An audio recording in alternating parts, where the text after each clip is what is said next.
Ja, du kannst schon anfangen, wenn du willst. Also bist du schon auf Record, oder wie? Ja, selbstverständlich. Ich bin noch am Überlegen hier beim AMG One. Was überlegst du denn da? Da gibt es doch nicht viel zu überlegen. Naja doch, wir machen heute wieder Technikstunde, Robert. Und ich will natürlich nicht allzu viel falsch sagen. Wobei man ja erstmal hier ein großes Dankeschön an euch Leute sagen muss für das positive Feedback beim 992 GT3S über unsere tolle Technikstunde. Und nachdem natürlich mehrere Leute von euch gefragt haben, können wir nicht dasselbe wie beim AMG One machen, da sage ich schon mal vorab, ja, wir werden das jetzt heute machen. Wir werden den AMG One auch selbstverständlich starten. Aber das ist hier nochmal eine komplett andere Liga gegenüber dem GT3 RS. Das ganze Thema hier beim AMG One ist so hochkomplex, denn alleine schon diese ganzen Elektromotoren, dieser Elektromotor, der auf dem Turbolader sitzt, ja, der mitunter auch das ist so kompliziert, ich sag's dir so wie es ist, für mich das Wichtigste ist einfach, Leute, dass hier der Formel 1 Motor drinnen ist, wir eine Gesamtleistung von 1063 PS haben und hier ein Auto steht, was es zuvor noch nie gab, was es nie wieder geben wird und wir einfach einen 1:1 Formel 1 Motor haben. Und wir sind das Auto letztes Jahr schon Nürburgring GP, durften wir das Auto fahren. So, hier DRS-Taste gedrückt. Alter! Ja, wer fährt am Limit? Und wieder DRS aktivieren. Wir haben ihn jetzt in dem normalen Straßenmodus stehen. Und das ist eben genau das, was ich zu euch gesagt habe, Leute. Du kannst den AMG One mit dem Aston Martin Valkyrie nicht miteinander vergleichen, weil das sind beides so extreme Gegensätze. Auf der einen Seite sind sie ähnlich, aber auf der anderen Seite unterscheiden sie sich extrem. Und natürlich beide einfach Autos, was es noch nie gab, was es nie wieder geben wird und einmal unfassbare Arbeit von beiden Herstellern geleistet wurde. Allerdings ist der große Unterschied beim AMG One und beim Valkyrie, dass natürlich haben wir einen Haufen Technik für die Rennstrecke. Allerdings, Valkyrie ist für mich, sorry, dass ich jetzt sagen muss, immer auf die ja, das Ding ist 100% Vollgas. Und beim AMG One ist der Unterschied, schaut euch das jetzt mal an, im normalen Straßenmodus, das Ding steht so clean da. Und wir werden jetzt dann im Track-Modus, werden wir jetzt dann hinstellen.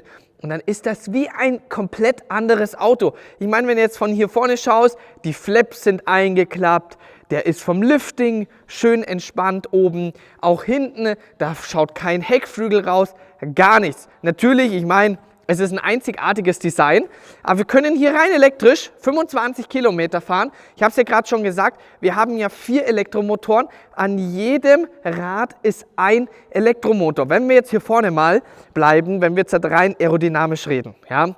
Ich meine, wir sehen ja auch hier diese ganzen Flaps, die wir haben. Das ist hier zum Beispiel dreiteilig aufgeteilt. Bedeutet, auf der einen Seite die Luft, die geht hier rein, die strömt hier durch und geht schön in das Roof Scoop rein und den schönen Formel 1 Motor, den schönen 6-Zylinder, 1,6 Liter Hubraum. Das ist schon verrückt. Wir machen uns gleich mal die Motorhaube auf, weil du siehst den Motor so gut wie gar nicht, weil der so klein ist.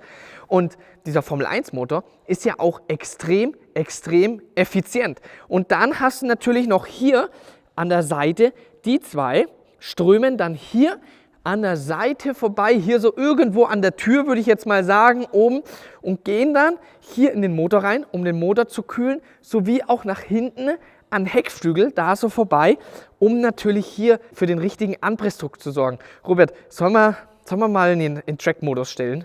Ja, komm, tu es. Weil ich meine, jetzt kommt man nochmal her, Leute, von hinten, wir schauen ihn uns einmal nochmal hier so, wie er jetzt halt schön clean dasteht, ja. Also es sieht unfassbar geil aus, aber es sieht jetzt nicht irgendwie so voll auf die Fresse aus, sondern es sieht einfach clean abgespaced aus. Wenn wir jetzt halt mal hier reingehen, jetzt komm, wir gehen jetzt mal hier wirklich auf den Innenraum ein. Wenn wir alleine uns hier diese Finnen anschauen, ich will gar nicht wissen, wie viel das hier schon wieder bezweckt und ich finde das echt extrem, weil wenn du das jetzt hier mit dem Porsche 992 GT3 RS vergleichst, was ja aerodynamisch ein Ultramonster ist, ja, aber du hast halt natürlich hier von der aktiven Aerodynamik sind sie sich sehr ähnlich, ja. Du hast beim GT3S hast du unten drunter die zwei Flaps vorne, hinten das DRS-System und hier hast du ja auch das DRS-System, wo du aktive Aerodynamik hier vorne hast, wie sich die Dinger hier ausklappen. Das zeigen wir jetzt dann gleich mal. Das hat einfach den Effekt, weil natürlich bei einer hohen Geschwindigkeit auf der Rennstrecke bläst sich dieses ganze Rathaus auf. Ja? Da entsteht ein extremer Druck und diese Luft, die will natürlich raus und dadurch haben wir hier die Flaps da, damit hier die Luft wieder rausströmt, damit wir natürlich nicht Auftrieb gewinnen, sondern wir wollen natürlich möglichst viel Abtrieb gewinnen. Und jetzt gehen wir mal hier rein. Und der Robert hat sich jetzt einen Stuhl geholt, damit er ja den richtigen Winkel hier hinbekommt, wenn wir hier, Leute, den Innenraum filmen. Oh, hier wieder reinzukommen, ist auf der einen Seite nicht so easy, aber auf der anderen Seite, Leute, wenn du jetzt hier reingehst, du hast eine Sitzposition, die mit keinem anderen Auto vergleichbar ist. Nicht mit einem 992 GT3 S, nicht mit einem McLaren Senna, was bisher die geilste Sitzposition gewesen ist. Und ich meine auch, ich glaube, mitunter so die leichtesten Sitze sind, weil du hier einfach auf der einen Seite, du hast eine fixe Sitzposition, ja, du kannst hier nichts verändern. Das Einzige ist hier, wir haben hier was schönes Rotes und da können wir uns die Pedale herziehen bzw. zurückziehen. Und du hast hier, du sitzt mit dem Arsch so tief und das ist eigentlich eine Sitzposition, die du rein nur aus einem Rennwagen kennst. Eigentlich noch extremer, sondern wirklich rein einfach in einem Formelfahrzeug, ja, in einem Formel-1-Auto. Klar, Formel-1-Auto sitzt noch mal tiefer. Wir haben hier immer noch Straßenzulassung, Leute. So, jetzt drücken wir mal hier auf den Startknopf. Was natürlich auch geil ist, schau das mal an. Hier, das sind so diese kleinen Details. Wenn du so willkommen wirst, das ist halt schon, das ist sexy. Und dann, Leute, dann seht ihr hier, Drehzahlmesser. Er hört nicht bei 7 auf, er hört nicht bei 8 auf, er hört auch nicht bei 9 auf, er hört auch nicht bei 10 auf, bis 11.000 Touren, Leute. Das ist sowas von unmenschlich. Ich kann es kaum erwarten, damit auf die Rennstrecke zu gehen. Jetzt müssen wir hier nochmal auf den Startknopf drücken, denn jetzt Leute, jetzt geht es hier nämlich wirklich los. Also, wir haben hier das reine Formel 1 Lenkrad. Das ist ja schon, wo du sagst, unmenschlich. Aber dann in Verbindung, und das finde ich eben das Geile, wir haben immer noch die typischen Mercedes-Tasten, die wir angefangen von einer A-Klasse bis zur S-Klasse kennen.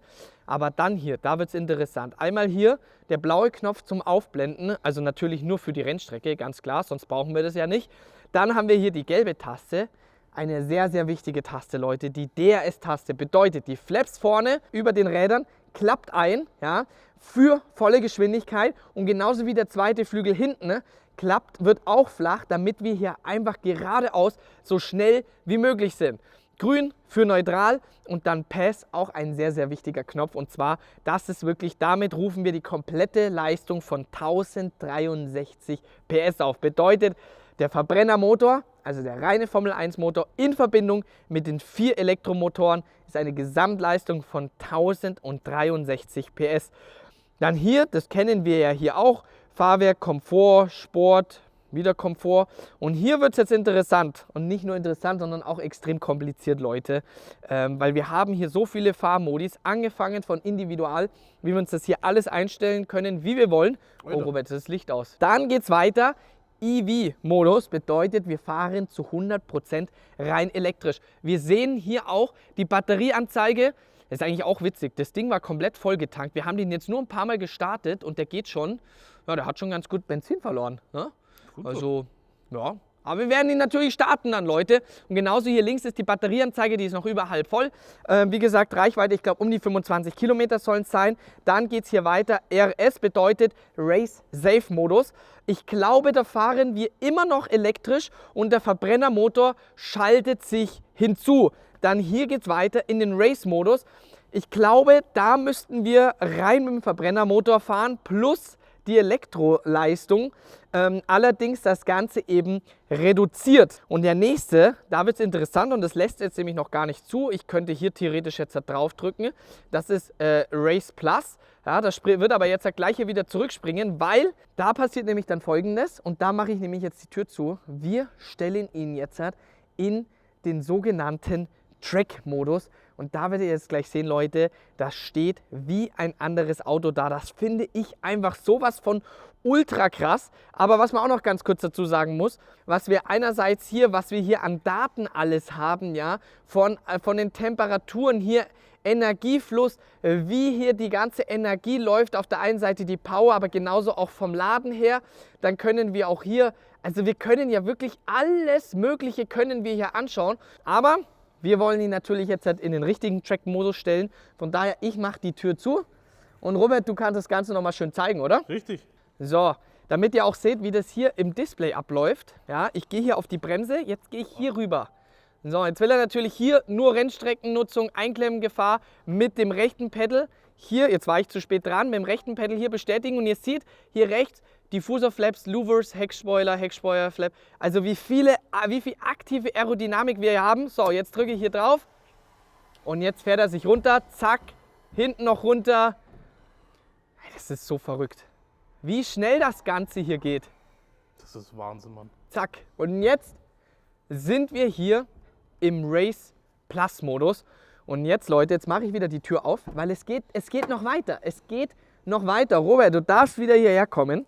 Ich bin schon da. Wir haben jetzt hier Race Plus und da ein Strut 2 Modus. Und das ist 1:1 wie in der Formel 1. Bedeutet, Race Plus ist wie wenn Qualifying gefahren wird. Und zwar genau die schnellste Runde. Wenn die schnellste Runde zählt und da hast du die volle Leistung. Weil du ziehst einen Haufen Batterie. Und der Race Plus Modus ist wie der Endurance Mode. Bedeutet, wenn du ein komplettes Rennen über mehrere Runden fährst, du hast nicht die komplette Leistung. Du hebst dir die Leistung auf. Und natürlich eben das Ganze, es ist so viel Taktik nämlich da dabei, wie du dir nämlich die ganze Energie aufheben musst. Und da in den Strut 2, wenn wir in diesen Strut 2 Modus gehen, wir haben es ja letztes Jahr Nürburgring schon gezeigt, Leute, du hast eine schnelle Runde. Und in diesem Strut 2 Modus, da versenkt der AMG One alles. Und zwar wirklich alles. Alles, was ich bisher gefahren bin. Und wir haben es erst letztens gesehen, Monza. Über 12 Sekunden ist der AMG One hier schneller gewesen als der LaFerrari. Aktuell hält der AMG One den Rekord auf der Nordschleife. Natürlich wäre die Zeit, hätte deutlich besser noch sein müssen für das, was wir hier Leistung, für das, was wir hier Aero am Start haben. Aber ich habe es dir im letzten Video schon gesagt, selbes Thema wie im GT Black Series. Maro Engel ist gefahren, unfassbarer Rennfahrer. Allerdings wieder hat es Mercedes unter schlechten Wetterbedingungen durchgeführt. Ja? Ich hoffe, die werden hier auf jeden Fall nochmal mit dem AMG One dieses Jahr nochmal eine Rekordfahrt machen, weil da gehen easy, ich sage euch easy, gehen da 3 Sekunden. Normalerweise müssten da 5 bis 7 Sekunden noch drinnen sein, aber auf der anderen Seite, Leute, ist es scheißegal, weil wir haben hier ein unfassbares Auto, wir haben hier einen Formel 1 Motor und ihr seht die Sitzposition. Es hat es sowas noch nie gegeben. Klar, jetzt sind wir beim Thema Valkyrie. Natürlich nochmal krasser, was Sitzpositionen angeht. Aber für mich persönlich, ich finde es mega geil. Aber du kannst natürlich auch sagen, es ist ein Ticken zu viel. Weil du halt einfach mit dem Auto, du kannst damit auf der Straße fahren, aber es ist halt schon wirklich extrem. Hier ist halt wirklich mit dem Mercedes, mit dem AMG One, du fährst im Elektromodus, im normalen Modus dahin und es ist easy entspannt. So, dann hätten wir hier das Thema erklärt. Ich hoffe, Leute, dass das einigermaßen verständlich rüberkam mit dem Endurance-Modus und eben Strut 2. Strut 2 ist halt einfach voll Gas. Eine Runde extrem schnell, dann ist die Batterie mehr oder weniger leer. Du musst eine langsamere Runde wieder fahren, musst die Bremsenergie anwenden, damit die Batterie sich so schnell wie möglich wieder auflädt und dann kannst du wieder richtig Vollgas geben.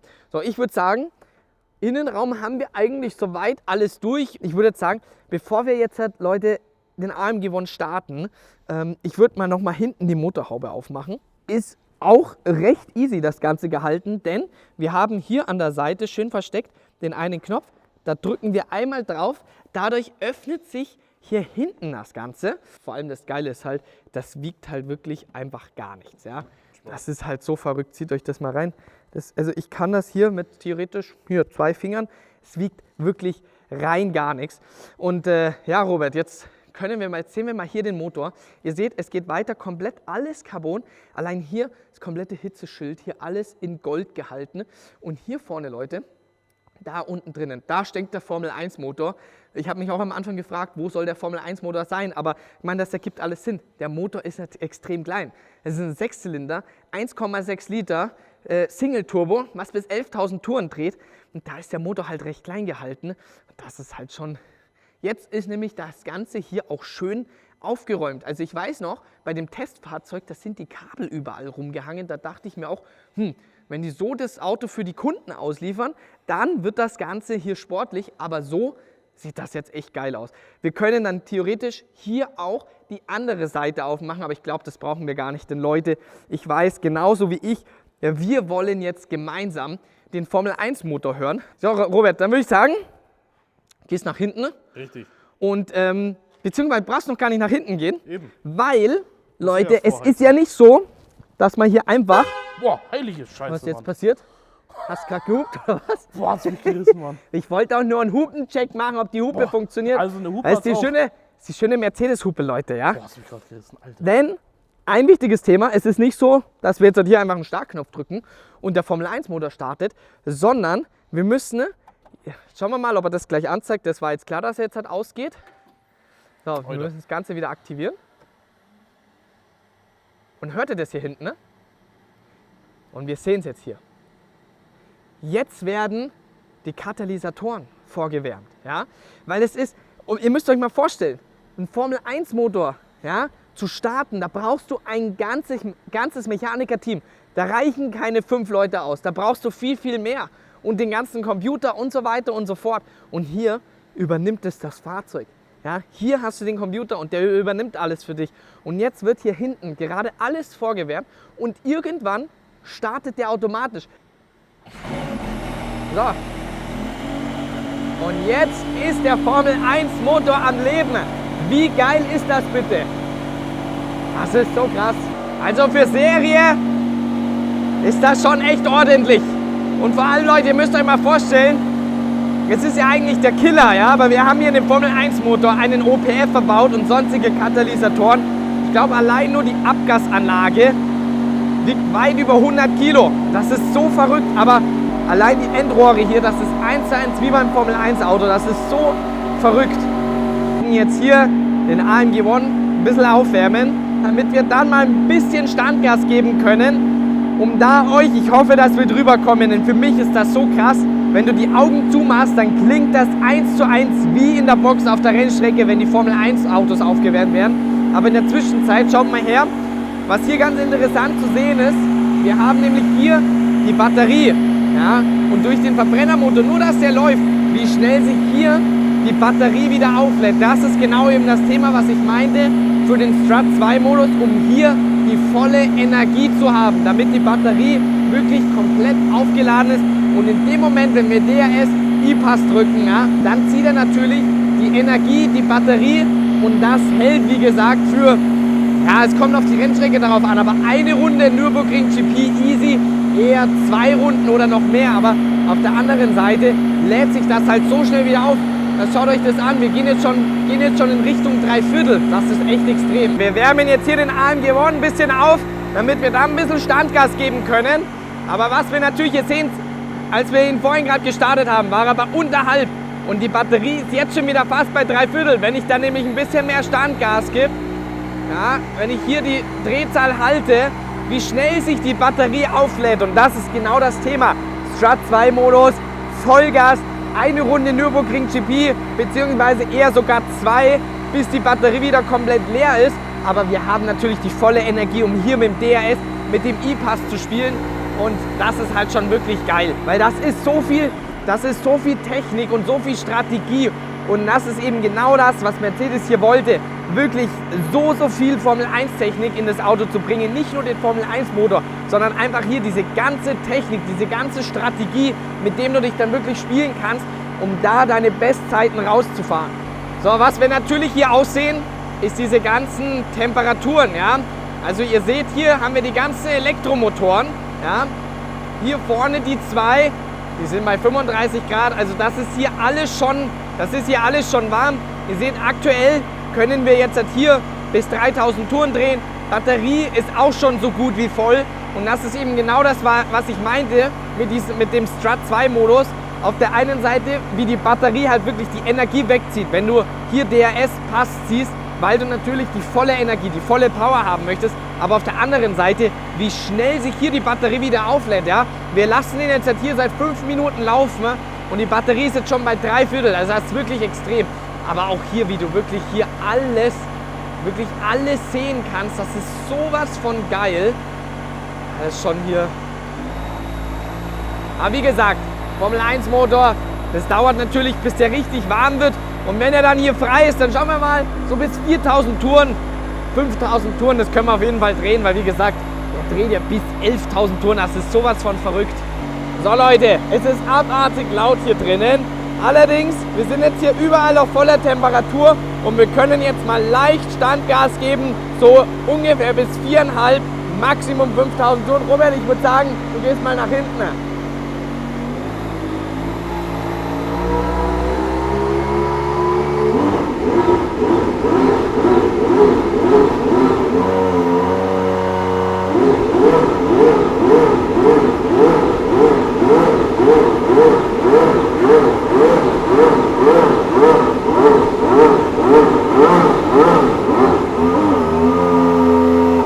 Alter.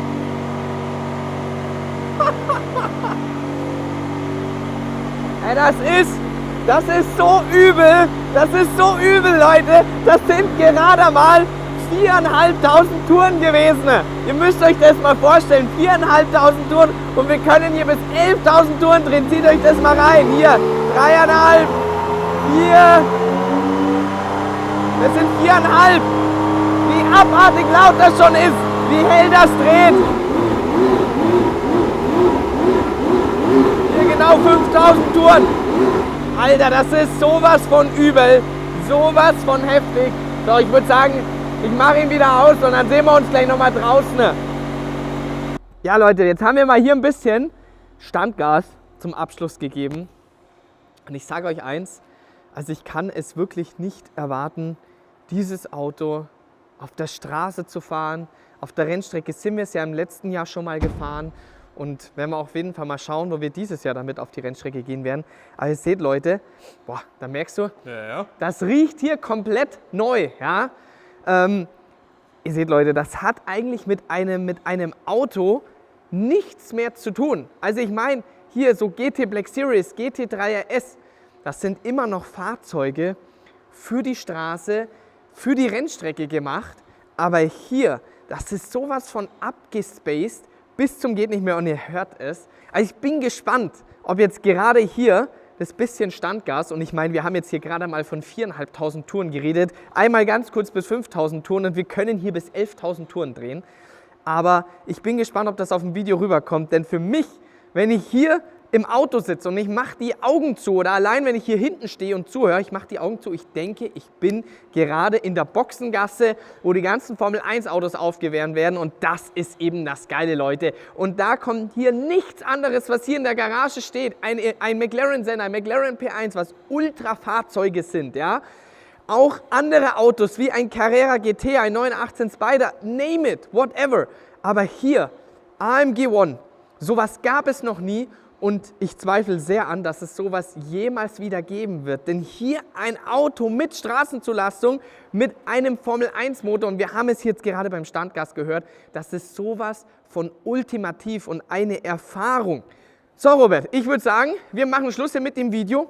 Ich hoffe Leute, euch hat das Video gefallen. Hier so die, ja, bisschen Technikstunde. Ich meine, wir haben ja nur hier oben Innenraum, was hier an Technik abgeht. Wir sind gar nicht darauf eingegangen, was hier unterm Auto abgeht. Denn allein schon beim GT Black Series, was da unterm Boden, was da alles verbaut ist an Aero, das ist, ich weiß nicht, Robert, ob du da hinkommst, ob man das mal zeigen kann. Aber hier unten haben wir sowas von viel verbaut und deswegen sage ich, das ist ein sowas von hochkomplexes Fahrzeug, wo wir eigentlich komplett aufgeschmissen sind, wo wirklich nur die absoluten Technikfreaks von AMG, die hier den AMG One konzipiert haben, da wirklich bestens Bescheid wissen. Und von daher würde ich sagen, Leute, wir machen Schluss hier mit dem Video. Und dann, Robert, was machen wir?